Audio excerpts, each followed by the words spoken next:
Hi, I'm Damon Wright. I'm head of the Advertising and E-commerce Practice Group at GRSM. What I want to talk about, the best way to avoid FTC enforcement action, and actually a couple best ways.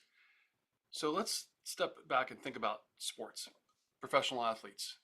The most successful professional athletes, say Tom Brady, not a very good sportscaster, but Tom Brady, Caitlin Clark, Lionel Messi, Michael Jordan, you name it. These are people who have great natural ability and also tremendous determination. But one of the things they also have in common is they understand a few things. They understand the rules of the game. They understand how to avoid injury. They understand their opponents, who they're up against.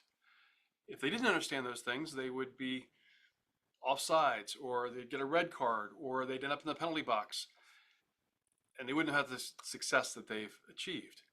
And the same is true with any business owner. We have clients that are determined, creative, entrepreneurial, but our most successful clients also understand the rules of the game, how to avoid injury, and they understand who they're up against. And that brings me to the e-commerce legal guide. If you go into the email that you may have received with this video and you scroll down, you'll see a link to this, and it's basically at least $1 million gift to you. Let me pull it up here. It looks like this, and what we have are about 25 topics, each 2, 3, 4 pages long. One easy way to avoid class actions, several things that all subscription retailers must know, how to add value to your brand with trademarks and copyrights, how to create engaging and compliant advertising, and so on. This is a playbook that I say is worth at least $1 million for two reasons. One is easily $1 million of attorney time went into creating this, and this is the 5th edition. We try to update it every year. This is the most recent edition.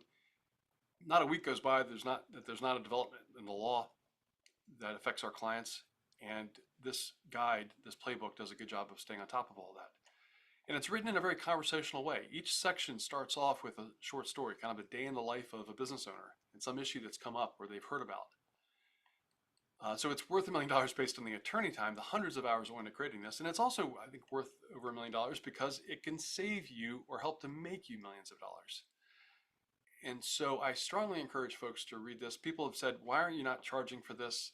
It's got so much value and it's simply a public service. And so I commend it to you. It's be smart.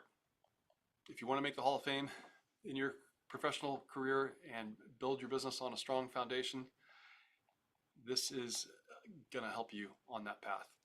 All right, so the other best way to avoid FTC enforcement action, taking care of your customers.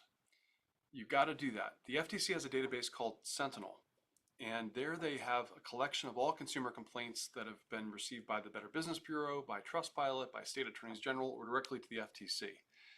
And complaints are the biggest trigger of FTC enforcement action. So on the Better Business Bureau, you want to be logged in on that platform and you want to make sure your rating is a B or higher. And you want to respond to complaints there or in Trustpilot or anywhere in a very sort of thoughtful, tailored way. And you want to make sure your customer support people are trained, not just in terms of substance, but also style and delivery, to be thoughtful. And have SOPs in place and have scripts in place and pretend to be a disgruntled customer from time to time just to see if that training is taking hold. And then more broadly, your brand reputation is so important. You want to make sure that the customers, it's not just about conversion, right? It's about lifetime value. You want to make sure that customers know you care about them and foster that. And just expanding even more broadly, obviously a lot of businesses operate remotely, but within your own company, try to foster a culture of pride in the company. Do things in the community as a group to give back, because all that sort of spills over into the approach that people take at the company in interacting with consumers. And that's really what is needed to build a brand. So check out the e-commerce legal guide, tremendously valuable playbook, and take care of your customers. Thanks. Bye-bye.